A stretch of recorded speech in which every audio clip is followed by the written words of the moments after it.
Hello students, welcome again to the new topic of managerial authority of the company. This is the video of managerial authority of the company part 3. Let's start. હવે આપણે આ વિડિયોમાં જે first part છે આપણે company secretary એના rules of the company secretary means company સેક્રેટરીના functions યા responsibility યા એના કંપની માટેના શું રોલ્સ હોય છે એ ટોપિક ઉપર આપણે ડિસ્કશન કરવાના છીએ. તો Rolls of the company secretary. The company secretary is one of the key managerial personals in the company. જે કંપની સેક્રેટરી છે એ કંપનીનો શું હોય છે એક મેન એમ્પ્લોય હોય છે. The Company Act 2013 has enhanced the role of the company secretary. જે Companies Act 2013 છે એમાં કંપની સેક્રેટરીના જે રોલ છે એમાં ઇન્ક્રીઝ કર્યો છે મીન્સ એને રિસ્પોન્સિબિલિટી વધારી દીધી છે. A company secretary has to play an important role in company administration. Company એડમિનિસ્ટ્રેશનમાં જે કંપની સેક્રેટરી છે એનું ઇમ્પોર્ટન્ટ રોલ હોય છે. He is a responsible officer of the company. જે કંપની સેક્રેટરી છે એ કંપનીનો રિસ્પોન્સિબલ ઓફિસર હોય છે મીન્સ એને ઉપર વધારે બધી જવાબદારી હોય છે. એ company secretary has multiple role to play. Company સેક્રેટરીના ઘણા બધા રોલ્સ હોય છે જે એને પ્લે કરવાના હોય છે મીન્સ એને ઘણી બધી રિસ્પોન્સિબિલિટીઝ હોય છે કંપની માટે થઈને. હવે કઈ કઈ રિસ્પોન્સિબિલિટી હોય છે એના ઉપર તો એમાં 4 પોઈન્ટ્સ છે. First point is legal adviser and responsible officer four the company. કંપનીનો લીગલ એડવાઇઝર હોય છે મીન્સ એડવાઇસ આપી શકે છે લીગલી કે આપણે આ કામ કરી શકીએ કે ન કરી શકીએ કંપની માટે થઈને. પછી રિસ્પોન્સિબલ હોય છે કે મીન્સ પોતાની જવાબદારીમાં ઉભે રહીને બધા જ કંપનીના એ કામ કરાવતા હોય. Second one an official representative of the company. કંપનીનું ઓફિશિયલી ગમે જગ્યાએ કંપનીને રિપ્રેઝેન્ટ કરી શકે છે. Third one is a reliable officer of the government and fourth one a conscious caretaker for the company law provisions. એક ફેથફુલ ઓફિસર હોય છે યા રિસ્પોન્સિબલ ઓફિસર હોય છે ગવર્મેન્ટ માટે થઈને. એન્ડ ફોર્થમાં શું કીધું છે conscious caretaker for the company law provisions. જે કંપની લો ના પ્રોવિઝન્સ પ્રમાણે આપણે વર્ક કરી શકતા હોય કંપની માટેનું તો એ બધું એ લો પ્રમાણે તે બધી જ વસ્તુ કરાવે છે કંપનીમાં મીન્સ એનું ધ્યાન રાખીને એના પ્રત્યે અવેક હોય છે જાગૃત હોય છે કે આપણે આ કંપની ના પ્રોવિઝન્સમાં આ કીધેલું છે તો આપણે આ પ્રમાણે જ વર્ક કરવાનું રહેશે. However, his role depends on the size and nature of the company and arrangements made with the company. હવે જે કંપની સેક્રેટરીના રોલ્સ હોય છે એ શેના ઉપર ડિપેન્ડ કરે છે કે કંપનીનો સાઇઝ અને નેચર એ નાની કંપની છે કે મોટી કંપની છે અને કયા પ્રોડક્ટ બનાવે છે એના ટર્મ્સ એન્ડ કન્ડિશન્સ શું છે જે કંપની બનાવ્યું છે તો એ પ્રમાણે એના રોલ્સ યા રિસ્પોન્સિબિલિટીઝ ડિસાઇડ થાય છે.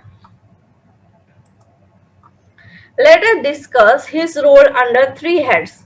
હવે જે એના રોલ્સ છે બરાબર રિસ્પોન્સિબિલિટીઝ છે કંપની સેક્રેટરીની તો એ કેટલી છે તો અહીંયા 3 હેડ્સ છે એના 3 પાર્ટમાં એની જે એના રોલ છે આપણે ડિવાઈડ કર્યા છે.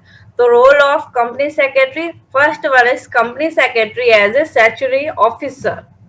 Second one company secretary as a coordinator. Third one, company secretary as an administrative officer. તો આપણે આ વિડીયોમાં first one company secretary as a statutory officer A topic ઉપર ડિસ્કશન કરશું. તો company secretary as a statutory officer. Unquestionably, a company secretary is the principal officer of the company. હવે no doubt કે જે કંપની સેક્રેટરી છે એ કંપનીનો principal officer હોય છે મીન્સ હેડ તરીકે વર્ક કરતો હોય છે એમાં ડાઉટ નથી કોઈને. વિથ એક્સટેન્ટિવ ડ્યુટીઝ એન્ડ રિસ્પોન્સિબિલિટીઝ એના પર બહુ વધારે ડ્યુટીઝ હોય છે અને રિસ્પોન્સિબિલિટી હોય છે. He is responsible to run the company as per provisions of the Companies Act and other relevant laws applicable to the company operations. એની જે રિસ્પોન્સિબિલિટી છે કંપની સેક્રેટરીની, શું રિસ્પોન્સિબિલિટી છે કે એને કંપનીને ચલાવવાનું છે, પણ કેવી રીતે એને રન કરાવવાનું છે કે કંપનીઝ એક્ટના જે પ્રોવિઝન્સ છે એના પ્રમાણે અને બીજા જે પણ લોઝ આપણે કંપની ઉપર એપ્લિકેબલ હોય, એપ્લાઇડ થતા હોય કે આપણે કંપનીમાં આ રૂલ્સ ફોલો કરવાના છે, તો એ પ્રમાણે એને કંપનીને રન કરાવવાનું હોય છે. He is liable to the company as well as other parties. એનું મીનિંગ છે જે કંપની સેક્રેટરી છે, બરાબર, તો એ કોની માટે રિસ્પોન્સિબલ હોય છે? He is liable to the company, company માટે રિસ્પોન્સિબલ હોય છે એઝ વેલ એઝ અધર પાર્ટીઝ, અને બીજી જે પણ કંપનીથી રિલેટેડ પાર્ટીઝ હોય એની માટે થઈને પણ એ રિસ્પોન્સિબલ હોય છે. હવે બીજી કઈ પાર્ટી છે? શેર હોલ્ડર્સ છે, ક્રેડિટર્સ છે, એમ્પ્લોઈઝ છે, કન્ઝ્યુમર્સ છે, સોસાયટી છે એન્ડ ધ ગવર્મેન્ટ. આ બધી અધર પાર્ટીઝ માટે થઈને પણ કંપની સેક્રેટરી રિસ્પોન્સિબલ હોય છે. He is responsible for strict compliance with the various provisions of the Company Act 2013. અને જે પણ આપણે કંપનીઝ એક્ટ 2013 ના પ્રોવિઝન્સ છે, અલગ અલગ વેરિયસ મીન્સ અલગ અલગ જેટલા પણ પ્રોવિઝન્સ છે, તો એને તમારે એપ્લાય કરાવવાનું છે કંપની માટે થઈને. સ્ટ્રિક્ટલી તમારે એને ફોલો કરાવવાનું કંપનીમાં, તો એની માટે થઈને પણ કંપની સેક્રેટરી રિસ્પોન્સિબલ હોય છે, મીન્સ કે એને તે બધા રૂલ્સ સ્ટ્રિક્ટલી ફોલો કરાવવાના હોય છે. In short, he is liable to all type of administrative and statutory compliance.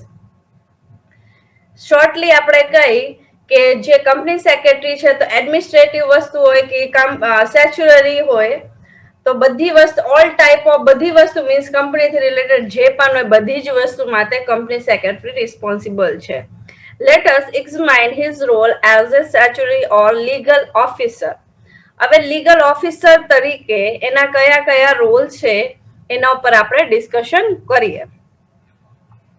First one, a company secretary is authorized to sign any documents for authorization with his sign any document authentic.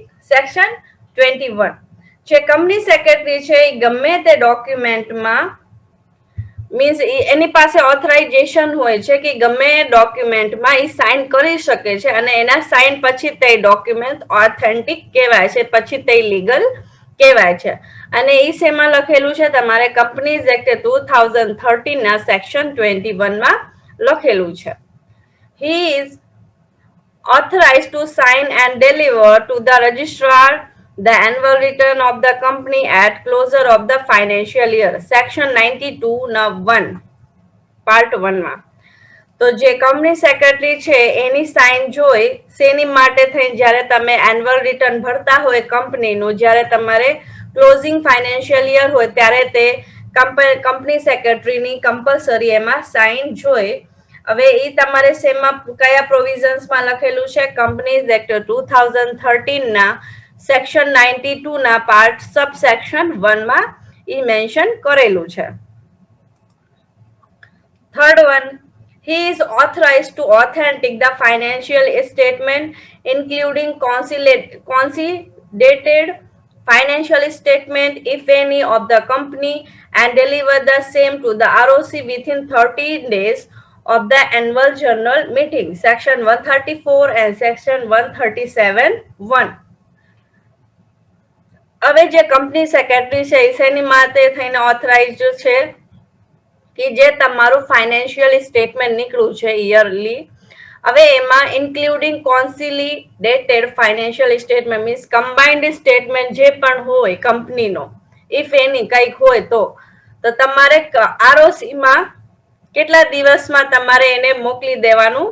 Within 13 days, 30 ડેઝની અંદર, 30 દિવસની અંદર તમારે જ્યારે તમારી annual general meeting થઈ ગઈ હોય, તમે ડિસાઇડ કરી લીધું હોય તો એના 30 દિવસની અંદર તમારે એના ફાઇનાન્શિયલ સ્ટેટમેન્ટ જે ઓથેન્ટિક હોય મીન્સ તમે બધા ડિટેલ એમાં નાખી દીધું હોય, પછી કંપની સેક્રેટરીની સાઇન પણ થઈ ગઈ હોય અને આમાં કંઈક તમારે કમ્બાઇન્ડ ફાઇનાન્શિયલ સ્ટેટમેન્ટ હોય, ઇફ એની કંઈક હોય તો એ પણ તમારે આરઓસી માં 13 days ની અંદર તમારે બધી જ વસ્તુ ડિલિવર કરી દેવાની, મીન્સ મોકલી દેવાની. અને એ શેમાં મેન્શન કરેલું છે? Companies Act 2013 ના સેક્શન 134 and સેક્શન 137 ના સબસેક્શન 1 માં મેન્શન કરેલું છે.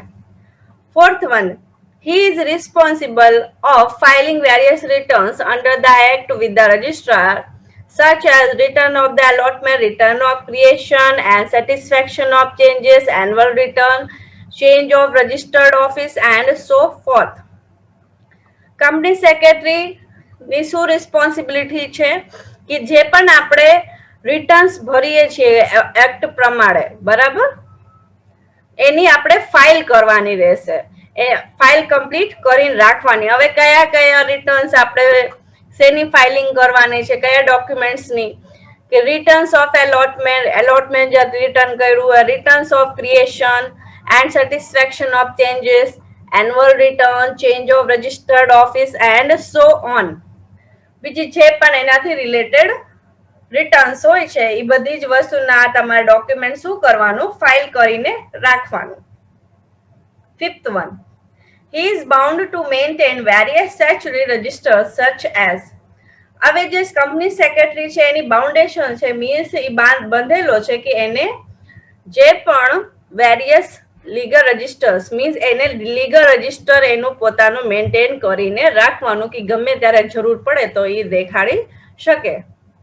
તેમાં કયા કયા છે?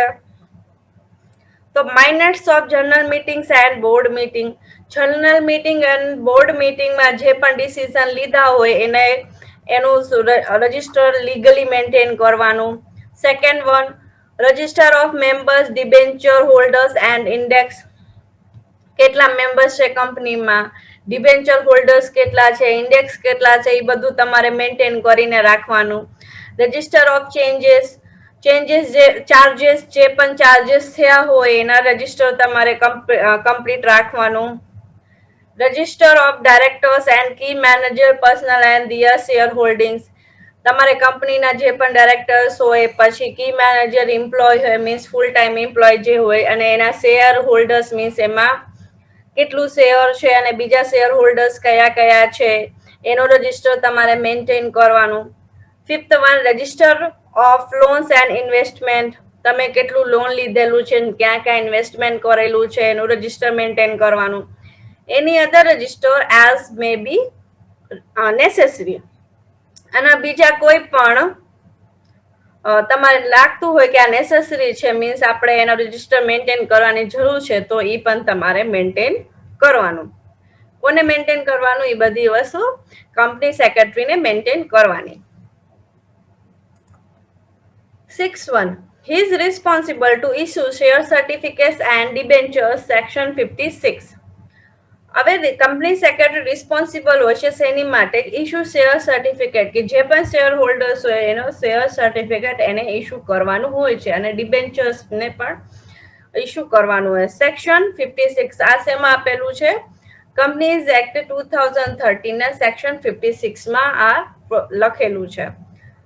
7 point, he is duty bound to send notice for conveying the meetings of shareholders and debenture holders. હવે એને કંપની સેક્રેટરીને કંઈક મીટિંગ કરવાની હોય શેર હોલ્ડર્સની કે ડિબેન્ચર હોલ્ડર્સની, તો બધાની કન્વીનિંગ પ્રમાણે એ બધાને નોટિસ પણ મોકલે છે કે આપણે આ ટાઈમે મીટિંગ કરવાની છે. 8.1, he has duty to function as statutory officer to comply with provisions other act, competitions act, securities या contract and regulation acts, income tax acts, FEMA, Indian Stamp Act, Sales Tax Act, Factories Act, Payment of Wages Act, Industrial Dispute Act, and some other acts relevant to various activities of the company. હવે જે company secretary છે એની ડ્યુટીમાં શું આવે છે કે જે પણ functions યા legal વસ્તુ હોય પ્રોવિઝન્સ પ્રમાણે, તો એ બધું એને ધ્યાન રાખવાનું ને એ પ્રમાણે કંપની માટે એક્ટિવિટીઝ કરવાની. બરાબર? તો હવે આપણે આ વિડિયો લેક્ચર અહીંયા કમ્પ્લીટ થાય છે. નેક્સ્ટ વિડીયો લેક્ચરમાં આપણે સેક્રેટરી એઝ એ કંપની સેક્રેટરી એઝ એ કોઓર્ડિનેટર એ ટોપિક ઉપર આપણે ડિસ્કશન કરશું. Okay, thank you.